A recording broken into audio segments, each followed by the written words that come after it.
बच्चों, आज हम लोग सीखेंगे आपका जो मैंने मेंशन किया था कि स्किल 3 मतलब हम लोग पढ़ेंगे इलेक्ट्रॉनिक कॉन्फ़िगरेशन। ये टॉपिक हम लोग पढ़ेंगे। इलेक्ट्रॉनिक कॉन्फ़िगरेशन का मतलब क्या होता है, तब इसका एक्चुअली मीनिंग होता है, टेक्निकल वर्ड हो गया। इसका मतलब होता है अरेंजमेंट ऑफ इलेक्ट्रॉन्स,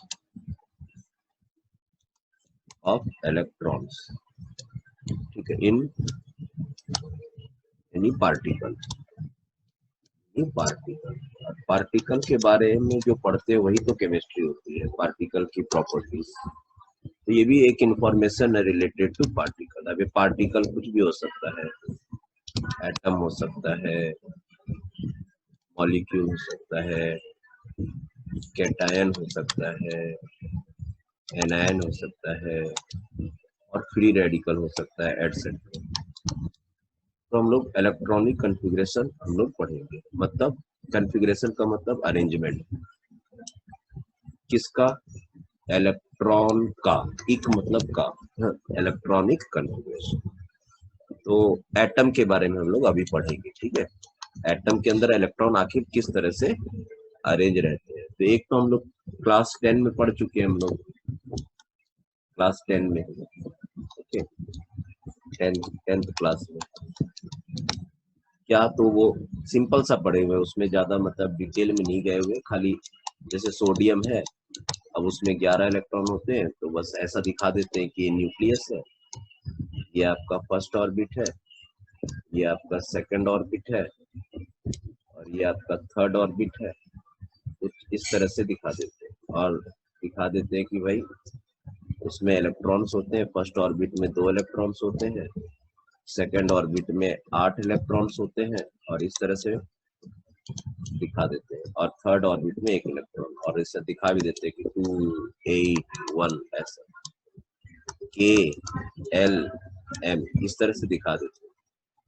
लेकिन अब ये इतना इंफॉर्मेशन सफिशिएंट नहीं है। ये सब आप किसकी जानकारी दे रहे हैं, खाली ऑर्बिट के लिए जानकारी दे रहे हैं कि ये वाली चीज आपके फर्स्ट ऑर्बिट में है, ये 8 इलेक्ट्रॉन आपके सेकंड ऑर्बिट में है, और ये वाला जो इलेक्ट्रॉन है वो थर्ड ऑर्बिट में है, इस तरह की। लेकिन अब हमें 11th में आने के बाद जो जानकारी चाहिए, तो इलेक्ट्रॉन की डिटेल, कंप्लीट एड्रेस चाहिए, कंप्लीट एड्रेस चाहिए इलेक्ट्रॉन का, कंप्लीट एड्रेस, कंप्लीट लोकेशन, ठीक है। तो क्या क्या चीज की जानकारी हमें देनी है, तो हमें देनी है ऑर्बिट के बारे में,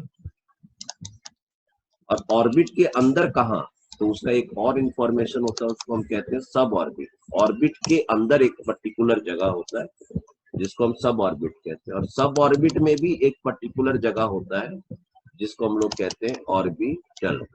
और ऑर्बिटल में किस तरह से इलेक्ट्रॉन प्रेजेंट है, उसका स्पिन कितना है, ये हम लोग को बताना पड़ता है। इस जानकारी का क्या फायदा होगा वो फ्यूचर में देखेंगे, लेकिन हमको ये जानकारी चाहिए। 4 जानकारी ऑर्बिट के बारे में जो जानकारी देता है, तो हम लोग नंबर सिस्टम से जानकारी देते हैं, ठीक है। तो उसको हम एन कहते हैं, स्मॉल एन। सब ऑर्बिट की जानकारी को हम स्मॉल एल कहते हैं, ऑर्बिटल की जानकारी को हम स्मॉल एम कहते हैं, और स्पिन की जानकारी को एस कहते हैं। बच्चों, इसी को बाद में जाकर हम लोग क्वांटम नंबर्स कहेंगे, जब पढ़ेंगे ना इन डेप्थ। तो इन्हीं नंबरों को, 4 नंबरों को हम लोग कहते हैं क्वांटम नंबर्स। जब हम एटॉमिक स्ट्रक्चर पढ़ाएंगे तो एक बार इस चीज को और अच्छा से डिस्कस करेंगे, ठीक है। ये स्क्रोडिंजर इक्वेशन को जब सॉल्व करते हैं बच्चों, स्क्रोडिंजर वेव इक्वेशन,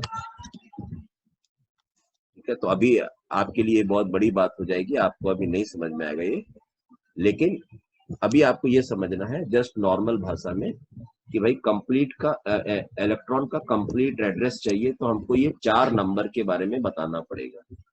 वही चीज हम लोग सीखने का कोशिश कर रहे हैं बच्चों। तो देखिए हम आगे बढ़ रहे हैं, तो एटलीस्ट इतना बोलना सीख जाइए,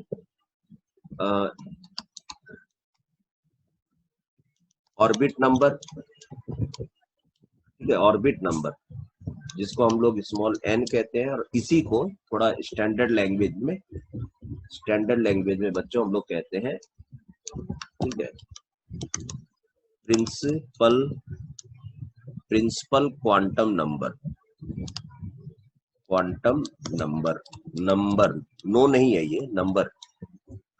और फिर क्या है, तो फिर है हमारे पास सब ऑर्बिट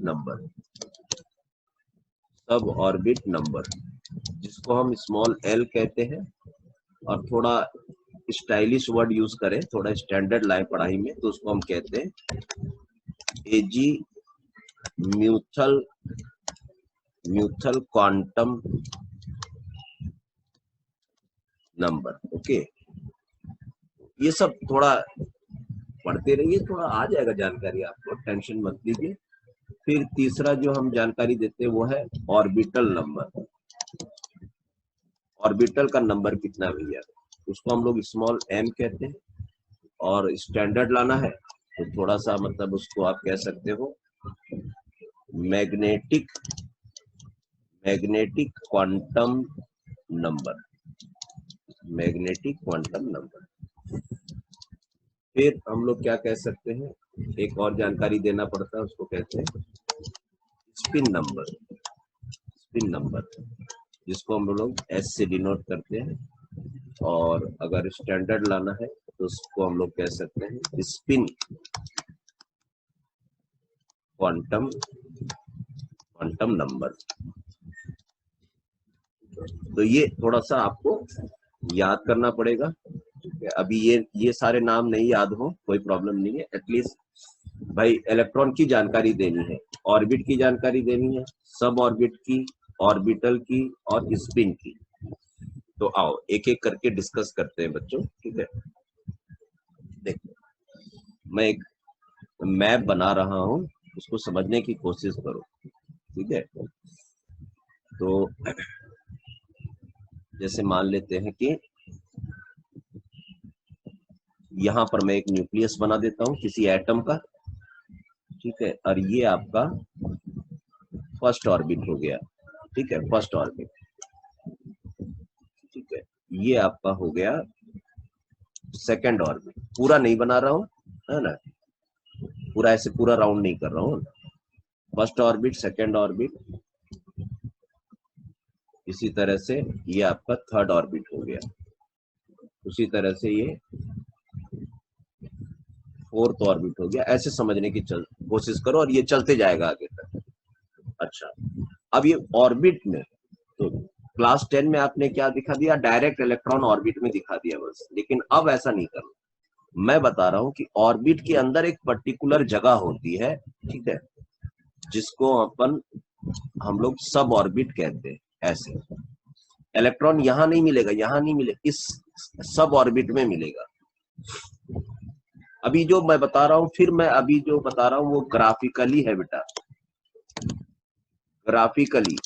अभी हम ग्राफिकली रिप्रेजेंट करते हैं, अभी हम रियल शेप के बारे में नहीं बात कर रहे हैं। अभी पहले इसको सीख लो, फिर हम रियल शेप सब बताएंगे, spherical shape, dumbbell shape, double dumbbell वगैरह वगैरह। तुम चिंता मत करो, हम सब चीज बताएंगे, लेकिन स्टेप बाय स्टेप।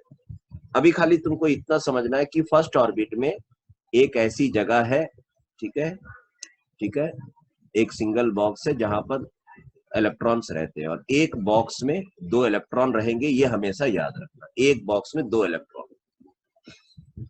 ठीक है। अच्छा, सेकेंड ऑर्बिट थोड़ा बड़ा ऑर्बिट होता है, इसलिए इसमें, ठीक है, एस के अलावा और एक चीज जुड़ जाता है, 3 बॉक्स वाला एक आइटम और जुड़ जाता है, ठीक है। तो यहां भी 2 इलेक्ट्रॉन रहेंगे, यहां भी 2, यहां भी 2, यहां भी 2। तो मैं बताऊंगा कि सिंगल बॉक्स वाले को एस कहते हैं और 3 बॉक्स वाले को पी कहते हैं, इसका नाम है। सब ऑर्बिट, क्योंकि ऑर्बिट के अंदर है इसलिए इसको हम लोग कहते हैं सब ऑर्बिट। उसी तरह से जब हम थर्ड ऑर्बिट में जाएंगे तो मेरे पास तीन चीज रहेगा, एस भी रहेगा, पी भी रहेगा, और एक चीज जुड़ जाएगा, उसको हम लोग कहेंगे डी, डी सब ऑर्बिट। तो इस तरह से ये चलते जाएगा। थोड़ा सीखो इसको, ये नया चीज है, इसको सीखने का कोशिश करो। जैसे फोर्थ ऑर्बिट आ जाएगा तो उसमें एस भी रहेगा, उसमें पी भी रहेगा, उसमें डी भी रहेगा, और उसमें एफ भी रहेगा। ठीक है, 1 2 3 4 5 6 7 एफ ये है, और ये मैटर और आगे भी बढ़ते जाएगा। तो अभी एटलीस्ट यहां तक सीखो, ठीक है। तो अब देखो क्या हुआ, ये जो सब चीज देख रहे हो ना, इनको हम लोग, जो ऑर्बिट के अंदर पर्टिकुलर जगह है देखो, इनको हम लोग कहते हैं बच्चों सब ऑर्बिट। सब ऑर्बिट, सिंगल बॉक्स वाला सब ऑर्बिट का नाम है एस, 3 बॉक्स वाला सब ऑर्बिट का नाम होता है पी, और 5 बॉक्स वाले का नाम होता है D.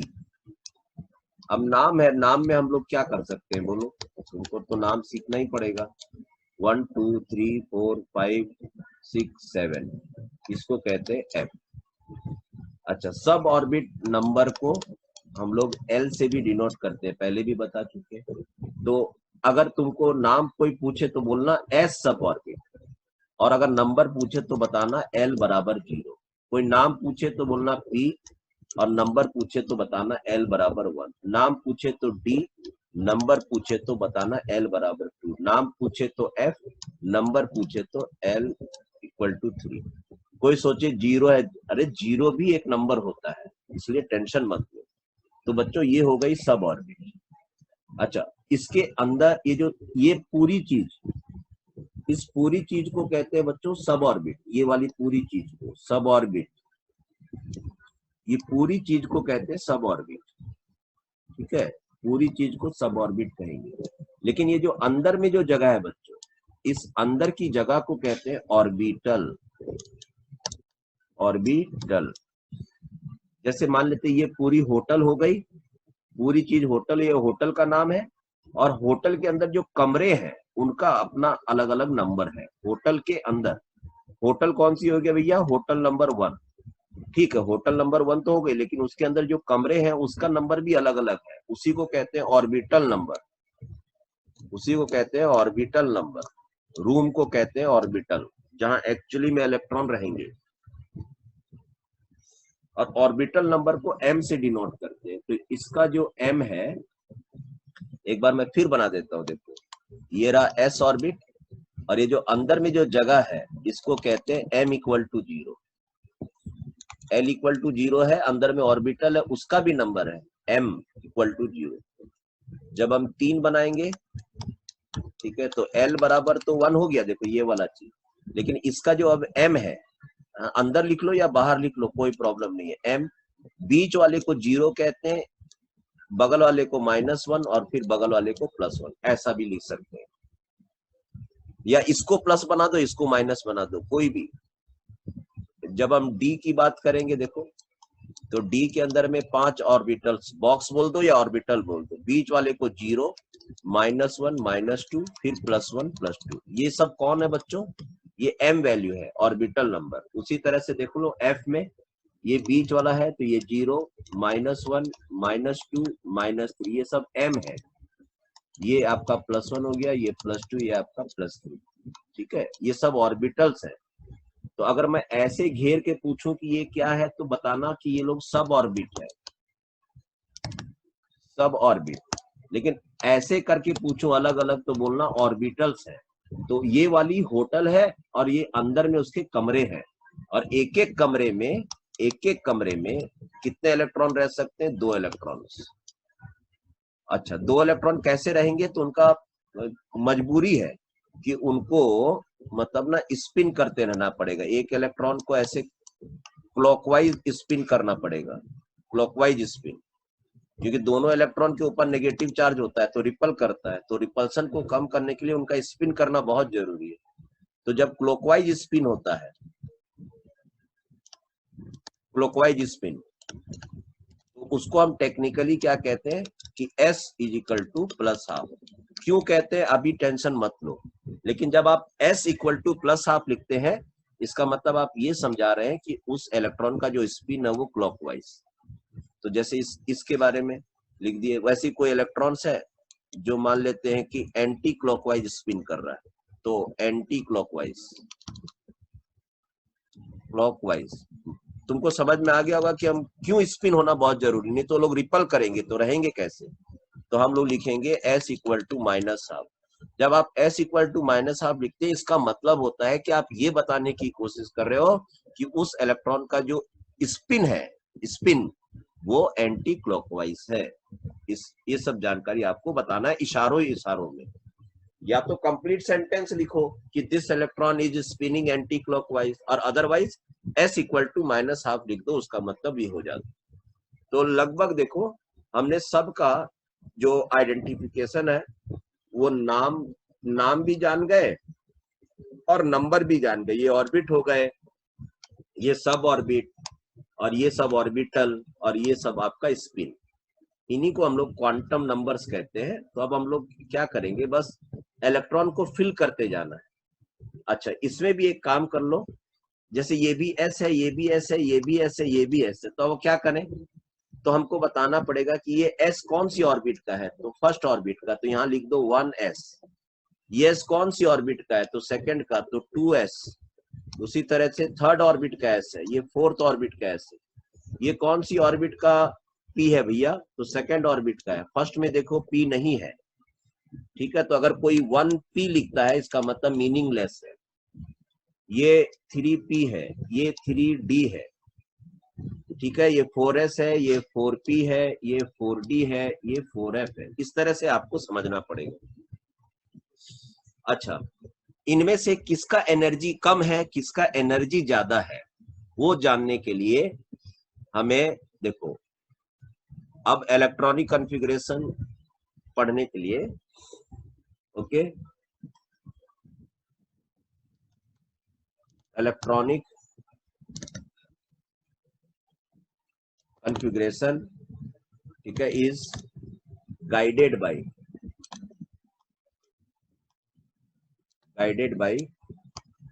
following rules and regulations, जिसमें एक बहुत इंपॉर्टेंट है, वो है अबाउस प्रिंसिपल, दूसरा है हुन्स रूल, तीसरा है पॉली एक्सक्लूजन प्रिंसिपल, फोर्थ है half and full field stability factor etcetera. ये सब कुछ रूल्स हैं जो आपको इलेक्ट्रॉन भरने में, जो जगह हमने मैप जो देखी है उनमें भरने में काफी गाइड करेंगे, आपको गाइड करेंगे समय समय पे, किसमें पहले भरना है, किसमें बाद में भरना है, ठीक है। तो अबाव प्रिंसिपल आपको क्या बताएगा कि पहले किसमें भरना है। तो अबाव प्रिंसिपल का कहना है बच्चों, अबाव प्रिंसिपल का कहना है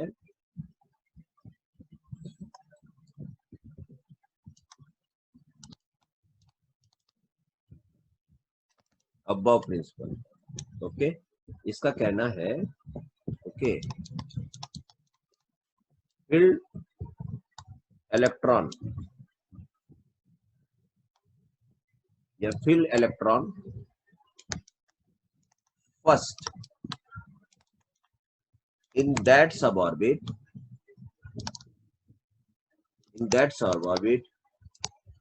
which has lower n plus l value।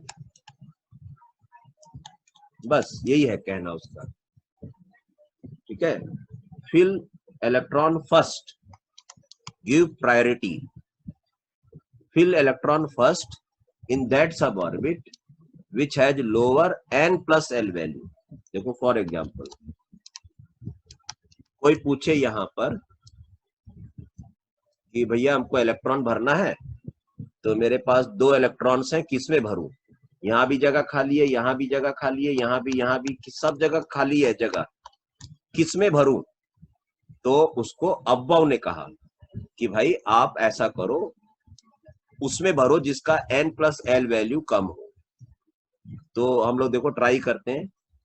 एक हमारे पास मान लेते 1s है और एक हमारे पास मान लेते 2s है, बाकी को छोड़ दो, बाकी का n प्लस एल वैल्यू ऐसे ही बहुत ज्यादा आएगा। ये सब n वैल्यू है देखो, ठीक है, तो ज्यादा आएगा। इन्हीं की बात करते हैं, 1s और 2s में फैसला करते हैं किस में पहले भरना है। देखो आप चाहो तो बाकी सबका भी निकाल सकते हो। तो देखो ये जो 1s जो लिखते हो ना बेटा, इसके अंदर आप ध्यान से देखोगे तो ये n है और ये l है ना। ऐसा मत सोचो मल्टीप्लाई है, ऐसा मत सोचो, n प्लस एल वैल्यू। अब निकालो, तो ये तो ऑर्बिट नंबर डायरेक्टली नंबर में दिया ही हुआ है, ये अल्फाबेट में दिया हुआ है, तो इसको कन्वर्ट करना पड़ेगा। कन्वर्ट करने के लिए आपको मालूम है, ये चीज हमेशा याद रखना पड़ेगा, s का l कितना होता है? 0। ठीक है, l का जो s होता है, अगर s है तो उसका l कितना होता है? 0। इसको लिख लो कहीं पर, l इक्वल टू 0 कब? जब वो s रहता है, तो p रहता है तो l बराबर 1, d रहता है तो l बराबर 2, f रहता है तो l बराबर 3। ऐसे थोड़ा आपको भी याद हो जाएगा यूज करते करते। अच्छा रहता है कि यहाँ भी नंबर दे देता तो कितना सुंदर रहता है, लेकिन अगर सोचो नंबर देता तो कैसा लगता है? 10 लगता है, इसीलिए नहीं लिखा वो लोग। 1s मतलब n प्लस एल वैल्यू, तो 1 प्लस 0 ये हो गया 1 वैल्यू। इधर देखो तो ये n है और ये l है, तो n प्लस एल वैल्यू, तो ये हो जाएगा 2 प्लस एल। एल कोई भी s हो, हमेशा l वैल्यू 0 रहेगा, तो 2 प्लस 0 तो 2 आ गया। तो देखो ये वैल्यू ज्यादा आ गया, इसका मतलब इसका एनर्जी ज्यादा है और इसका एनर्जी कम है। ठीक है, इसका इलेक्ट्रॉन ज्यादा है, इसका एनर्जी कम, इसका एनर्जी ज्यादा है और इसका एनर्जी कम है, इसका एनर्जी ज्यादा है, इसका एनर्जी कम है। ठीक है, तो इसका एनर्जी ज्यादा है, इसका एनर्जी कम है। तो किस में इलेक्ट्रॉन भरना है पहले? तो देखो अब्बव ने कहा है कि fill electron first in that sub orbit, ये भी एक सब ऑर्बिट है, ये भी एक सब ऑर्बिट है, जिसके पास n प्लस एल वैल्यू क्या हो? Lower n plus l value. समझ गए बात को? तो हमें अगर 2 इलेक्ट्रॉन भरने होंगे तो पहले हम इसमें भरेंगे 2 इलेक्ट्रॉन ऐसे। जब हम ऐसे दिखाते हैं ना, तो इसका मतलब ये वाला चीज है, देखो ये वाला एक कोई सब ऑर्बिट है, ऐसे दिखा दो, इसका मतलब है उसका s is equal to plus half, और s प्लस हाफ मतलब आप समझ जा रहे हो कि इलेक्ट्रॉन क्लॉकवाइज कर रहा है। और जब हम ऐसे दिखाते हैं, ठीक है, ऐसे, इसका मतलब है इसका s is equal to minus half, और माइनस हाफ मतलब तुम समझ गए हो कि मैं क्या बोलना चाह रहा हूँ। तो ये एक तरीका है इलेक्ट्रॉन को भरने का, इजिएस्ट वे ये है। तुम भी अपना दिमाग लगा के सोच सकते हो कि और कैसे अच्छा दिखाना चाहिए, साइंटिस्ट लोग को और कैसे करना चाहिए, लेकिन अब अभी तक तो इसी तरह का मेथड यूज करते हैं। तुम्हारे दिमाग में कोई और अच्छा मेथड आए तो तुम शेयर कर सकते हो, हम लोग और आगे बढ़ सकते हैं। ठीक है, तो जैसे मान लेते हैं अब 2 इलेक्ट्रॉन हमें भरने थे, तो हमने यहाँ भर दिए ऐसे करके, ठीक है। लेकिन इसके बाद मान लेते और इलेक्ट्रॉन भरने हैं, 3 इलेक्ट्रॉन 4 इलेक्ट्रॉन, तो कहाँ भरे? इसके बाद यहाँ जाए, कहाँ जाए? उसी के लिए गाइडलाइन बना हुआ है बच्चों, अबव प्रिंसिपल, देखो ठीक है। उसमें एक और चीज कहा गया अबव प्रिंसिपल में, कभी कभी क्या होता है, उसने अबव ने कैलकुलेट करके रखा हुआ पहला कि भाई इलेक्ट्रॉन पहले उसमें भरो जिसका n प्लस एल वैल्यू कम हो, और अगर नहीं, बाई चांस अगर मैच टाई हो जाता है, if n plus l values are equal या सेम, ठीक है, बाई द वे अगर n प्लस एल वैल्यू क्या हो जाता है? सेम हो जाता है, देख लेना, चेक करके देख लेना, हो जाता है, If n plus l values are same, then fill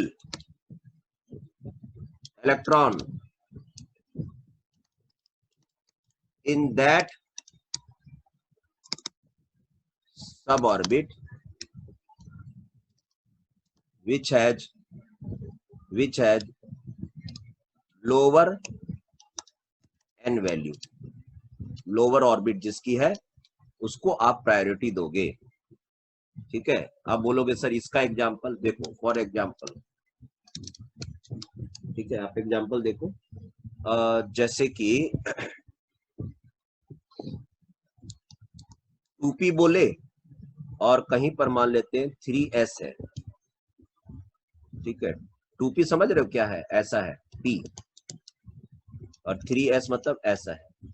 इनके बीच मुकाबला हो रहा, देखो इनके बीच मुकाबला हो रहा है, ठीक है। इसके बीच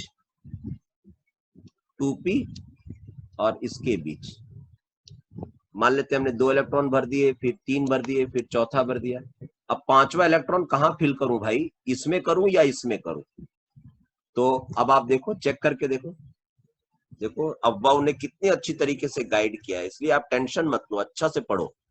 अब आप इसका n प्लस एल वैल्यू निकालो, n plus l value, n plus l value. इसका n कितना है तो 2, l कितना है तो मैंने कहा ना, देखो l बराबर p है ना, तो इसका l 1 होता है, तो ये आ जाएगा 3। इसका देखो तो इसका n 3 है, देखो, और l कितना है तो s है, तो s होने से 0 हो गया तो 3। तो अब देखिए मैं मतलब गेम में मजा आ गया, देखिए दोनों चीज सेम हो गया। इसीलिए अफगाव को मालूम था कि कभी कभी कोई कम और बेसी होगा, लेकिन कभी कभी सेम भी हो जाएगा। तो जब सेम हो जाएगा तो आपको फैसला किसको लेना है, किसको देखकर फैसला लेना है? तो उसने कहा है जब सेम हो जाए तब किसको देखकर फैसला लेना है, तो एल को देखकर फैसला नहीं लेना है, खाली एन को देखकर फैसला लेना है, ठीक है। तो एन किस में कम है, इसमें कम है, देखो इसका एन 2 है, इसका एन 3 है, तो गिव प्रायोरिटी टू दिस, तो एनर्जी इसका कम हो जाएगा, तो आपको इलेक्ट्रॉन इसमें भरने, ना कि इसमें, पहले इसमें भरने, ठीक है। ये आपको बताता है। तो इसी तरह से हमारे पास एक ऑर्डर आ जाता है, तो हम लोग उसको कहते हैं order of energy level according to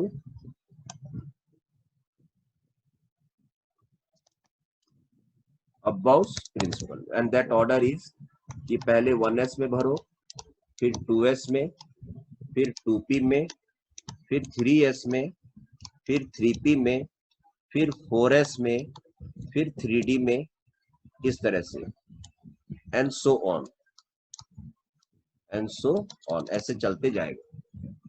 तो अभी हम लोग को खाली 30 तक पढ़ना है, इसीलिए हम खाली 30 तक ही शो किए, ठीक है।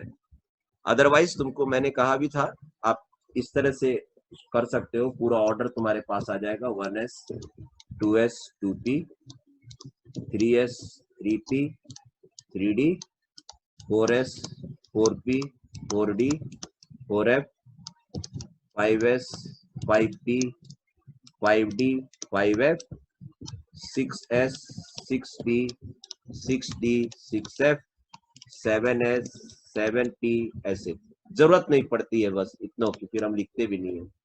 ये देखिए अब आपको कहा गया कि पहले किस में भर लो भैया इलेक्ट्रॉन, तो 1s में भर लो, फिर किस में भर लो, तो फिर यहां से वापस आओ, ठीक है, आके फिर इसमें भर लो,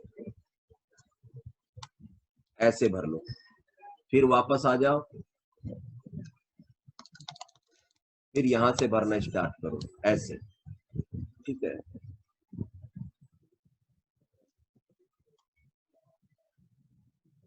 ऐसे भर लो, ठीक है।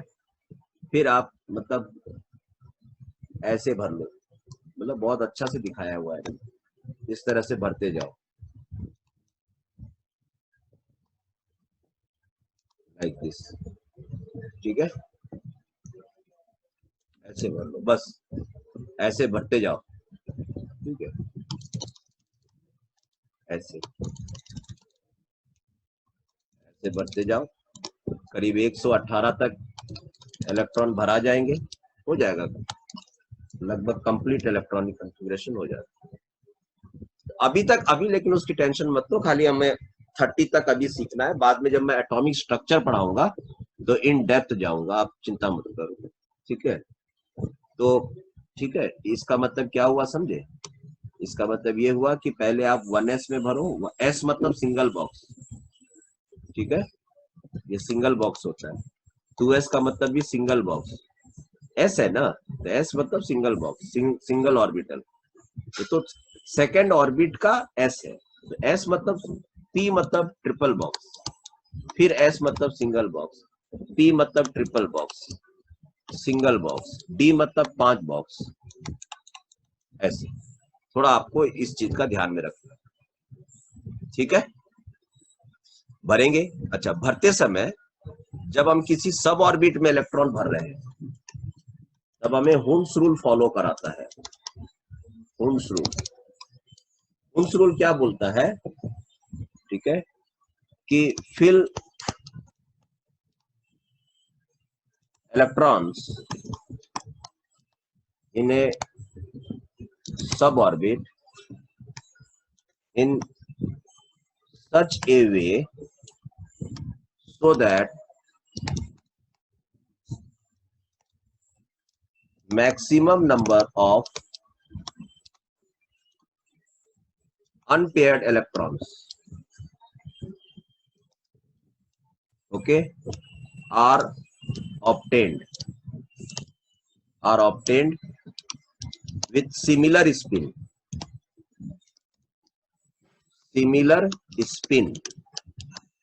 ये हुन्स रूल का कहना है। मतलब किसी सब ऑर्बिट में जैसे मान लेते हैं पी सब ऑर्बिट, इसमें आपको 3 इलेक्ट्रॉन्स भरने हैं, 3 इलेक्ट्रॉन्स भरने, तो उसने कहा है कि आप भाई इसमें ऐसे भरो कि हमें मैक्सिमम, ठीक है, अनपेयर्ड इलेक्ट्रॉन्स मिले, वो भी उनकी स्पिन क्या हो, सेम हो, इस तरह से भरो। अब जैसे आपने भर दिया ऐसे और ऐसे, तो ये रॉन्ग हो गया है, बॉडी रॉन्ग हो गया। अनपेयर्ड इलेक्ट्रॉन कितना हो गया, अनपेयर्ड इलेक्ट्रॉन को n से भी डिनोट करते हैं, n का मतलब अनपेयर्ड इलेक्ट्रॉन भी होता है, ठीक है। तो n बराबर यहाँ कितना हो गया, 1 अनपेयर्ड, ठीक है। देखो ऐसे भी भर सकते थे, यहां पर क्या गड़बड़ी हो गई, 3 अनपेयर्ड इलेक्ट्रॉन तो हो गए, 3 अनपेयर्ड इलेक्ट्रॉन हो गए, लेकिन इसका स्पिन अलग है, प्लस हाफ, इसका माइनस हाफ है, इसका प्लस हाफ, तो ये भी रॉन्ग हो गया। हमको दिखाना है ऐसे ऐसे ऐसे। अब हमारे पास अनपेयर्ड इलेक्ट्रॉन भी 3 हो गए, n का मतलब ऑर्बिट नंबर भी होता है, अनपेयर्ड इलेक्ट्रॉन भी होता है। बहुत सारा प्रॉब्लम है केमिस्ट्री में भाई, ये सब छोटा छोटा चीज। जब मैंने यहाँ कह दिया n बराबर अनपेयर्ड इलेक्ट्रॉन, तो मतलब उसका मतलब ये है। अच्छा, सबका स्पिन क्या हो गया, देखो plus half plus half plus half. तो ये हुन्स रूल का कहना है कि भाई आप कोशिश करो, जब तक हो सके कोशिश करो। अब 4 इलेक्ट्रॉन भरने हैं, तब तो क्या कर सकते हैं, अगर 4 इलेक्ट्रॉन भरने होंगे तब हम क्या कर सकते हैं, मेरे पास तो कोई उपाय नहीं है। 4 इलेक्ट्रॉन अगर भरने हैं तो 1 भरेंगे, 2 भरेंगे, 3, चौथा तो हमें पेयर करना ही पड़ेगा। तो 4 ऑर्बिटल अगर पी में भरने हैं तो हमको तो n बराबर 2 ही मिलेंगे, 2 ही अनपेयर्ड इलेक्ट्रॉन मिलेंगे, हम कुछ नहीं कर सकते। लेकिन जब तक पॉसिबल हो तब तक हुन्स रूल कह रहा है कि आप ऐसे भरो कि आपको ज्यादा से ज्यादा अनपेयर्ड इलेक्ट्रॉन मिले, अनपेयर्ड इलेक्ट्रॉन, ठीक है, अनपेयर्ड इलेक्ट्रॉन मिले, ये हुन्स रूल का कहना है। तो हम लोग अबव प्रिंसिपल को फॉलो करेंगे। जब ये हम लोग इस चीज को जब फॉलो कर रहे हैं, मतलब अबव प्रिंसिपल को फॉलो कर रहे हैं। और जब हम लोग एक किसी सब ऑर्बिट में जब हम सिंगल सिंगल इलेक्ट्रॉन भर रहे हैं, तो सोच लो हुन्स रूल फॉलो कर रहे हैं, ठीक है। तो इस तरह से इलेक्ट्रॉन्स के भरने में ये सब चीज हमें हेल्प करती है, ये रूल्स एंड रेगुलेशन हेल्प करती है, ठीक है। तो अबव प्रिंसिपल हो गया, हुन्स रूल हो गया। पॉली एक्सक्लूजन प्रिंसिपल का मतलब समझ ही गए होंगे। मैंने कितनी बार कहा है कि एक एटम में, जैसे यहीं पर देख लो, ठीक है, यहां पर देख लो, यहाँ जो जैसे 2 इलेक्ट्रॉन है, तो इनका ऑर्बिट सेम हो सकता है, ठीक है, इनका सब ऑर्बिट भी सेम हो सकता है, इनका ऑर्बिटल भी सेम है, लेकिन स्पिन अलग हो गया। तो कहते हैं चारों quantum number n, l, m और s कभी भी सेम नहीं होगा दो इलेक्ट्रॉन का एक एटम में, दूसरे एटम से नहीं। एक ही एटम में अगर कुछ इलेक्ट्रॉन्स है तो यहां से लेकर चाहे यहीं तक क्यों ना भर लो, कोई भी दो इलेक्ट्रॉन का चारों क्वांटम नंबर सेम नहीं होगा, या तो n में चेंज हो जाएगा, नहीं तो l में चेंज हो जाएगा, नहीं तो m में चेंज हो जाएगा, नहीं तो s में चेंज हो जाएगा। उसी को कहते हैं poly exclusion principle. Poly exclusion principle, poly exclusion principle उसको कहते हैं। पॉली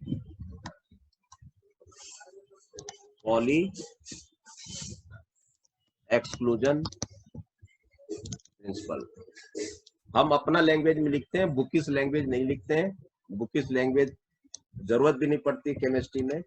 एकदम पहले समझो, अपने नॉर्मल भाषा में इसको याद करो, तब जाकर के अगर थोड़ा और स्टैंडर्ड लाना है तो बुक वगैरह देखकर अच्छा से जितना रट सकते रट लो। लेकिन पॉली एक्सक्लूजन प्रिंसिपल का मतलब, उसका कहना का मतलब है no two electrons in an atom can have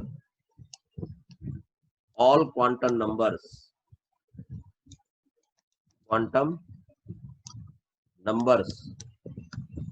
with same value, same, okay, चारों क्वांटम नंबर सेम नहीं होंगे। No two electrons in an atom can have all quantum number. All का मतलब क्या? Four quantum numbers with same value. चारों quantum number same नहीं हो सकते, 3 तक सेम हो सकते हैं, चौथा पर्टिकुलरली चेंज हो जाएगा, किसी में तो चारों ही चेंज हो जाते हैं। तो ये है poly exclusion principle. Half field क्या होता है बच्चों? हाफ फील्ड और फुल फील्ड, ठीक है, ये भी इलेक्ट्रॉनिक कॉन्फ़िगरेशन करते समय काम आते हैं। जैसे क्रिकेट में हाफ सेंचुरी होता है ना, तो लोग ताली बजाते हैं कि नहीं?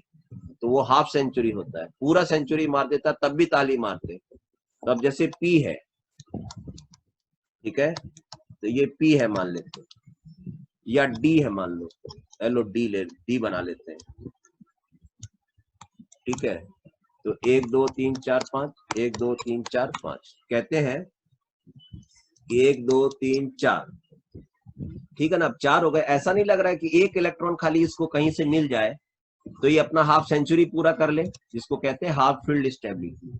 तो जब ऐसा केस होगा ना, जब डी के अंदर 4 रहेगा, तो कहीं भी अगर बगल में इलेक्ट्रॉन रहेगा ना, वो कोशिश करेगा, इसके बगल में कोई इलेक्ट्रॉन रहेगा, उससे इलेक्ट्रॉन अगर 2 रहेंगे उसके पास इलेक्ट्रॉन, तो खींच लेगा अपनी तरफ खींच के उसको हाफ फील्ड बना लेगा। समझ गए? अगर यहाँ पर 2 इलेक्ट्रॉन है ना, तो ऐसा खींचने का एक उसको परमिशन है, मतलब ऐसा समझ लो। तो D4 से वो क्या बन जाएगा? D5, डी ऑर्बिटल के अंदर D5 होगा।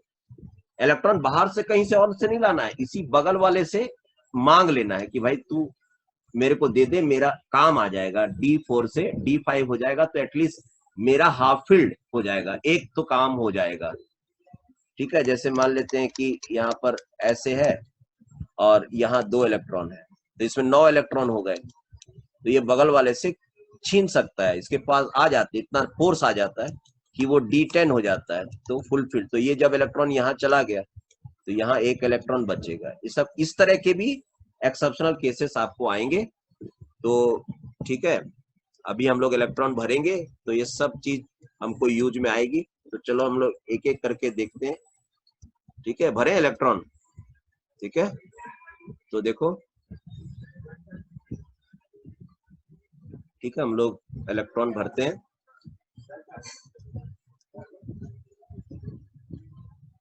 ठीक है। चलो इलेक्ट्रॉन भरते हैं हम लोग। पहले हम लोग जिंक में भरते हैं। देखो जिंक में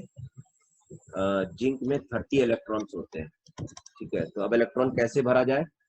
तो देखो, ये फर्स्ट ऑर्बिट,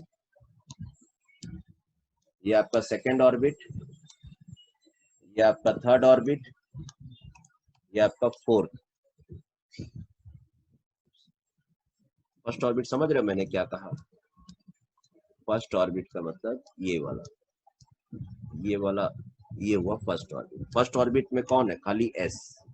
सेकेंड ऑर्बिट में कौन है? S P, S P D. Fourth orbit में एस पी डी एफ। ऐसे तो चलते जाएंगे हम लोग। देखो प्रैक्टिस करोगे समझ में आ जाएगा, कुछ भी टेंशन मत लो। फर्स्ट ऑर्बिट में कौन है? खाली एस।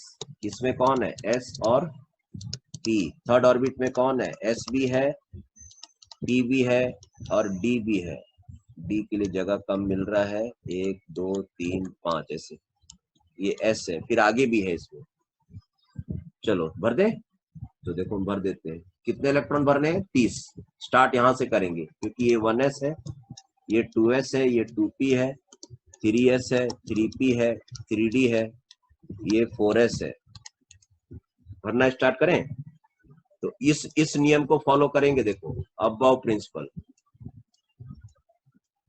ये रहा, देख लो ये कैसे कैसे भरने बोला है।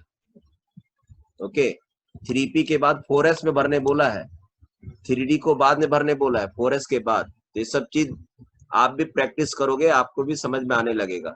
मतलब यहाँ भरने के बाद यहाँ जाओ, यहाँ के बाद यहाँ, यहाँ के बाद यहाँ, यहाँ के बाद यहाँ, यहाँ के बाद सीधा जंप मारो यहाँ, फिर आके यहाँ आओ, ऐसा फिर आगे बढ़ो, ऐसे बोला है। अब आओ तो हम भर रहे हैं। देखो 30 इलेक्ट्रॉन, 1 2 3 4 5 6 7। ये जो ऐसा सिंगल सिंगल भरे हो ना, हुंस रूल को फॉलो किया मैंने।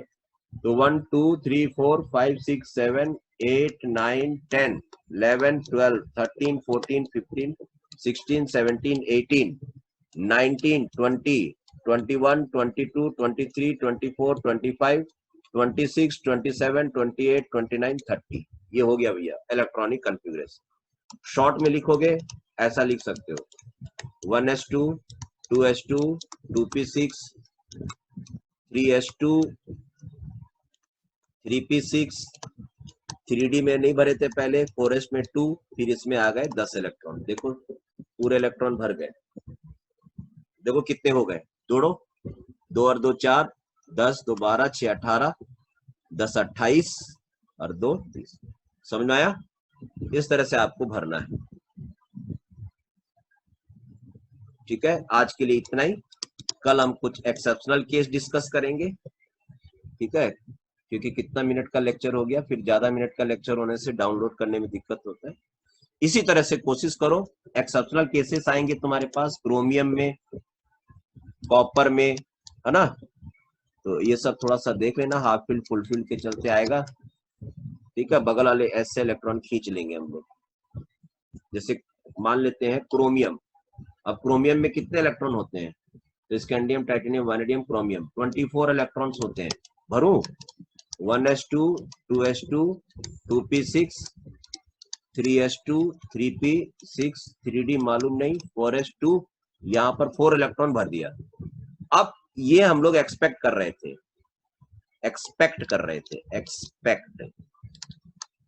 एक्सपेक्टेड। बट यहाँ पर मैंने 3d बोला ना, कि अब यहाँ 3d क्या हो गया, ऐसा कंडीशन में आ गया। 1 इलेक्ट्रॉन 2 3 4। अब इसको लग रहा है, अभी क्रिकेट में देखो किसी का 49 रन बने रहेगा तो लगता नहीं है यार उसको कोई 1 रन मिल जाए तो कम से कम उसका हाफ सेंचुरी पूरा हो जाए। समझ रहे हो? सेम चीज यहाँ भी है। तो ये क्या करेगा, बगल वाले से, इसके पास अब राइट आ जाता है कि बगल वाले से 1 इलेक्ट्रॉन खींच ले, और जब इसका इलेक्ट्रॉन खींच लेगा तब ये बन जाएगा 3d5, और ये जो 4s के अंदर जो 2 इलेक्ट्रॉन थे उसमें एक कम हो जाएगा, ये बन जाएगा s। तो यहां तक सेम रहेगा इलेक्ट्रॉनिक कॉन्फ़िगरेशन। ठीक है, 1s2 2s2 2p6 3s2 3p6 3d5 4s1। ये ऑब्जर्व्ड रहता है, ऐसा हम लोग देखते हैं। ये क्यों हुआ भाई, ऐसा क्यों नहीं रहा? अगर ऐसा होता तो कोई पूछता ना कि अनपेड इलेक्ट्रॉन कितने हैं, तो 4। लेकिन अब देखो अनपेड इलेक्ट्रॉन कितने हो गए, 6। तो ये है पूरा कंप्लीट इलेक्ट्रॉनिक कॉन्फ़िगरेशन सीखने का तरीका। उसी तरह से कॉपर में भी होता है। कॉपर में 29 इलेक्ट्रॉन्स होते हैं। 1s2 2s2 2p6 3s2 3p6 4s2 में भर देते हैं, इसमें 9 इलेक्ट्रॉन आते हैं। तो अब देख लो 9d का क्या सिचुएशन हो गया, 1 2 3 4 5 6 7 8 9, D9 आ गया कि नहीं, 3D9 आ गया। अब किसी का 99 हो जाएगा तो ऐसा नहीं लग रहा है, मान लेते कोई क्रिकेटर का 99, तेंदुलकर का या किसी का भी 99 बना हुआ, तो हम लोग बोलते हैं ना कि यार उसको 1 रन कोई और दे दे तो उसका क्या हो जाए, 100 हो जाए, फुल हो जाए, वही फुलफिल्ड। तो ये क्या करेगा, इसके पास राइट आ जाता है बस एक ही इलेक्ट्रॉन के लिए, ज्यादा के लिए नहीं, एक, तो इससे इलेक्ट्रॉन खींच लेगा वो, और ये यहाँ ऐसा आ जाएगा तो 3D10 हो जाएगा और ये 4s में 1 हो जाएगा बच्चों, ठीक है। तो ऐसा ये, तो हम लोग सोच रहे थे कि ऐसा मिले, इसको कहते हैं एक्सपेक्टेड, लेकिन ऐसा ना हो करके ये ऑब्जर्व्ड, ऐसा देखा जाता है। कहाँ से देखा जाता है, उसका मैग्नेटिक प्रॉपर्टी वगैरह देखकर हम लोग तय करते हैं, दिखता थोड़ी है हम लोग को, लेकिन इसीलिए तो मैग्नेटिक प्रॉपर्टी सब पढ़ा जाता है कि अंदर में हम समझ सकें कि कितना इलेक्ट्रॉन अनपेयर्ड है, क्या है, नहीं है, ठीक है। और अगर इफ अनपेयर्ड इलेक्ट्रॉन्स हैं, अनपेयर्ड इलेक्ट्रॉन्स हैं किसी पार्टिकल में, then the particle, if unpaired electrons are present या is present, then the particle is paramagnetic। अब paramagnetic क्या होता है अभी समझने की दरकार नहीं है, लेकिन अगर अनपेयर्ड इलेक्ट्रॉन होते हैं तो उसको हम पारामैग्नेटिक कहते हैं। जब मैग्नेटिक प्रॉपर्टीज समझाएंगे तब इसका असली मीनिंग बताएंगे कि होता क्या है, लेकिन पता तो चले कि भाई पारामैग्नेटिक किसको कहते हैं, तो अनपेयर्ड इलेक्ट्रॉन होना मस्ट है। और अगर इफ नो अनपेयर्ड इलेक्ट्रॉन्स, अगर no unpaired electron, then the particle is diamagnetic, children, ठीक है। ये सब पढ़ो, ये सब को समझो, फिर कल क्लास के अंदर में हम मतलब देख लो, है ट्राई करो, हाइड्रोजन से लेकर हाइड्रोजन टू जिंक तक पूरा ट्राई करो। कल क्लास में हम लोग क्या करेंगे, ये सब अभी तक एटम्स किए थे ना, एटम्स, हम लोग कैटायंस के बारे में पढ़ेंगे, एनायंस का भी इलेक्ट्रॉनिक कंफ्यूज, कैटायन मतलब मान लेते जिंक +2 का कैसे करेंगे, मान लेते नाइट्रोजन -3 का कैसे करेंगे, एटसेट्रा। तो ये कल क्लास में करेंगे। थोड़ा जल्दीबाजी में बना रहा हूं मैं वीडियो, है थोड़ा मुझे और भी सीनियर्स लोग के लिए ज्यादा बनाना है ना, इसीलिए मैं अभी आप लोग के लिए इतना ही बना रहा हूँ बच्चों। है इसको अभी डाउनलोड कर देता हूँ, थोड़ी देर में आप लोग देख लेना, और ठीक है अभी इतना सीखो, फिर क्लास में कल क्लास में ध्यान देना। ओके बच्चों, बाय बाय, गुड नाइट बेटा, बाय।